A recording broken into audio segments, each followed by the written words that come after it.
Hello વિદ્યાર્થી મિત્રો, આપ સૌનું આપણી યુટ્યુબ ચેનલ પર હાર્દિક સ્વાગત છે। તો આજે હું તમારા માટે લઈને આવી ગઈ છું ધોરણ 11 વિષય ઇંગ્લિશ યુનિટ 6 એના ફંક્શનના તમામ પ્રશ્નોના ઉત્તરોની સમજૂતી, તે પણ આપણી ઇંગ્લિશની નવી બુક પ્રમાણે। તે પહેલાં તમે જો આપણી ચેનલને લાઇક અને સબસ્ક્રાઈબ ન કરી હોય તો તે જરૂરથી કરી દેજો। તો ચાલો આપણે ફંક્શનના તમામ પ્રશ્નોના ઉત્તરોની સમજૂતી મેળવીએ। તો અહીં ફંક્શનનો આપણો ફર્સ્ટ ક્વેશ્ચન છે કે here is a sentence spoken by Flambeau from the story the blue cross, discuss with a friend and take the closest meaning. તો અહીં આપણને એક સેન્ટેન્સ આપ્યું છે કે જે ફ્લેમ્બો દ્વારા બોલાયેલું છે, તો આપણે એનું જે ક્લોઝેસ્ટ મિનિંગ છે એ સેન્ટેન્સનો ટીક માર્ક કરવાનો છે। તો આપણને સેન્ટેન્સ આપ્યું છે કે words split out, I had rather prefer that to being tricked by a little priest. This sentence means તેનો ઓપ્શન કરેક્ટ થશે ઓપ્શન નંબર ડી કે Flambeau would like to kill himself out of shame instead of being caught by that priest. તો હવે એના પછી આપણને કીધું છે કે why did you pick the option, કે આપણે શા માટે ઓપ્શન ટીક માર્ક કર્યો। તેનો આન્સર થશે કે the use of word rather than would rather than in English shows preference. When Flambeau says, I had rather preferred that to being tricked by a little priest, he expresses his feeling of being ashamed. It does not mean that he actually wants to die, but the use of would rather than strongly express preference for one and dislike for the other. It does not express the feeling of being angry either. તો હવે એના પછી આપણને કહ્યું છે કે share your answer in class and decide which option is the most suitable. Now discuss the meanings of this sentences. તો આપણે જેવી રીતે ઉપરના સેન્ટેન્સનું આપણે કરેક્ટ મિનિંગ કર્યો હતો, એવી જ રીતે નીચે બી આપણને સેન્ટેન્સીસ આપ્યા છે, તો તેના પર આપણે કરેક્ટ નિયરેસ્ટ સેન્ટેન્સીસ લખવાના છે। તો એમાં આપણું ફર્સ્ટ સેન્ટેન્સ છે કે I had rather sleep happily instead of watching a movie. We think this sentences like this કે means I would prefer sleeping happily instead of watching a movie. એના પછી સેકન્ડ છે કે Seema would rather conduct an activity than take part in one. તો એ થશે કે means Seema would like to conduct an activity instead of taking part in one of the activities. એના પછી થર્ડ છે કે Randhir rather travel by train instead of flying. તો એ થશે means Randhir prefers to travel by train than by air. એના પછીનું fourth છે કે I had rather walk than go by car with my brother. તો તે થશે means I would prefer walking instead of going by car with my brother. એના પછી fifth છે કે I had rather get punished by my father then by my mother. તો તે થશે means I would not prefer being punished by my mother if my father punished me, it's okay. તો હવે એના પછીનો આપણો સેકન્ડ ક્વેશ્ચન છે કે Flambeau would rather die than be tricked by a little priest. What do you rather do. તો અહીં આપણને કહ્યું છે કે જેવી રીતે જે ફ્લેમ્બો છે એ આ પ્રિસ્ટ દ્વારા પકડાવા કરતાં મરી જવાનું સારું પસંદ કરતો હતો, તે તેવી રીતે નીચેના સેન્ટેન્સીસમાં આપણે શું પ્રિફર કરી શકીએ। તો આપણું ફર્સ્ટ સેન્ટેન્સ છે કે I had rather blank than do my homework. તો તે થશે I had rather play than do my homework. Second, I had rather avoid participating than fall down flat in front of the whole class. એના પછી third છે I had rather take up a job than fail in the 12th standard. એના પછી fourth છે કે I had rather protest than cry alone all by my self. મારા વહાલા વિદ્યાર્થી મિત્રો, તમે આ જે વિડીયો જોઈ રહ્યા છો તેને થોડું આમ નીચે કરવાનું થશે, અને એ આપણે ચેનલ જે છે એ મિત્રો ખાસ તેને સબસ્ક્રાઈબ કરી અને બાજુમાં જે હાઈપનું બટન આપેલું છે તેના પર એક વખત સિમ્પલી ક્લિક કરી દેવાનું છે। ક્લિક કરશો એટલે તમને જે હાઈપનું હોય એ ઓપ્શન આપશે, તેના પર તમારે એક વખત મિત્રો હાઈપ આપવાની થશે। તો હવે એના પછીનો આપણો થર્ડ ક્વેશ્ચન છે think of 2 movies you like. Now ask for of your classmates to decide which film they'd rather watch. The rule of the activity is that they have to answer in the given format or you can't record their response. તો અહીં આપણને આપણા ગમતા કોઈ 2 મૂવીના નામ લખવાના છે અને આપણા 4 ક્લાસમેટને આપણે તે પૂછવાના છે કે તેમને કયા દેખ્યા છે, અને આ એક્ટિવિટીનો રૂલ છે કે એના જે આન્સર છે એને આપણે ફોર્મેટ સ્વરૂપ નીચે ફોર્મેટ આપ્યું છે એ પ્રમાણે લખવાના છે, અને આપણે એને રેકોર્ડ નથી કરી શકતા। તો આપણને સૌથી પહેલાં મૂવી લખીએ કે 3 ઇડિયટ્સ, અને નેમ ઓફ ફ્રેન્ડ્સ થશે અંકિત અને તીર્થ। અને સેકન્ડ મૂવી છે કે તન્નુ વેટ્સ મનુ, તો તે એના ફ્રેન્ડ્સના નેમ થશે કે અભિલાષા એન્ડ કૃતાંગી. તો ચાલો યુ વિલ આસ્કમાં આપણે લખશું કે which movie you had rather watch, 3 idiots or Tanu weds Manu.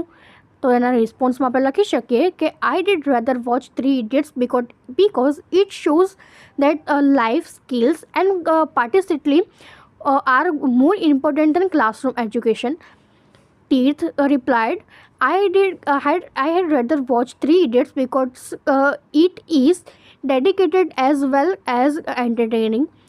એના પછી અંકિતનો રિપ્લાય થશે કે I did rather watch Tanu weds Manu because the double role of Kangana Ranaut is beyond par. એના પછી અભિલાષાનો રિપ્લાય થશે કે I had rather watch Tanu weds Manu because the entire setup and comic sense are excellent. એના પછી Krutangi prefers I would rather watch 3 idiots because of the acting of all 5 main characters. એના પછી આપણો ક્વેશ્ચન છે કે how many friends wood like two watch the movie you like. તો તેનો answer થશે કે 2 of my friends wood like two watch 3 idiots that I like. Obviously, everybody has their own reasons. હવે એના પછીનો આપણો ફોર્થ ક્વેશ્ચન છે would you do the same or would you rather do something else. તો અહીં આપણે નીચે કેટલાક સેન્ટેન્સીસ આપ્યા છે, તો તેના માટે શું આપણે નીચે જે વ્યક્તિ છે એના જેવું જ કરી શકીએ કે આપણે કંઈક અલગ બી કરી શકીએ.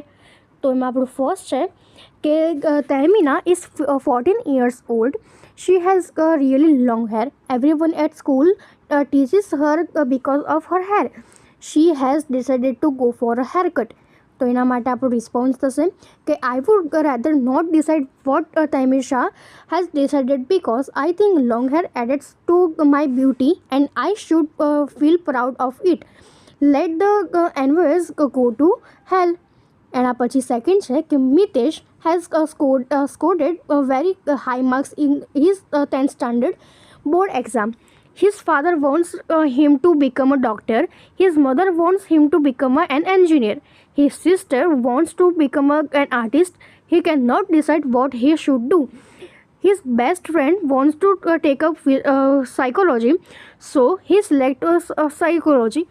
તેનો રિસ્પોન્સ થશે કે I would rather follow suggestion of my father, mother or sister rather than that of my best friend because I think they would think better of my future than my friend. એના પછી third છે કે Rashmi is an 11th standard student. She is good in all her subjects except physics.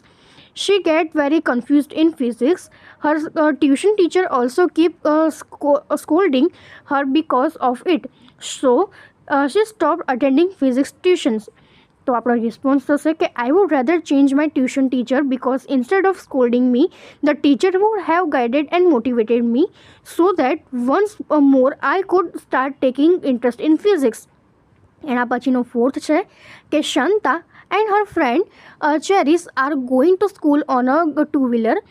Their exams are going on. Shanta, in a hurry, doesn't realize that an old lady is crossing the road. She dashes into her. The old lady falls down unconscious. Shanta and Charis decide to call 108 but leave immediately because they don't want to be late for their exams. Then the response is, I will request some passers by calling 108 in my place because it would never be fair to leave that old lady unattended at cemetery.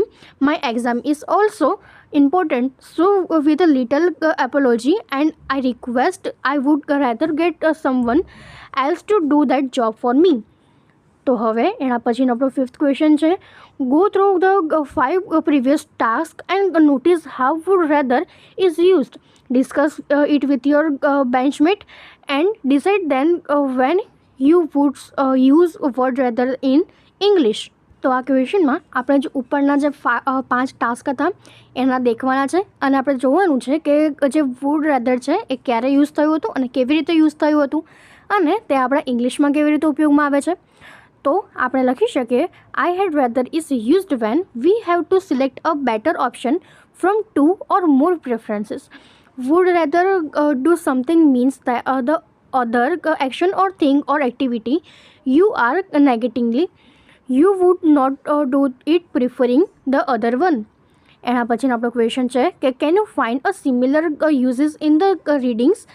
I found the lines, you have still got the cross, and if you don't give it up, it will take it by force in the passage.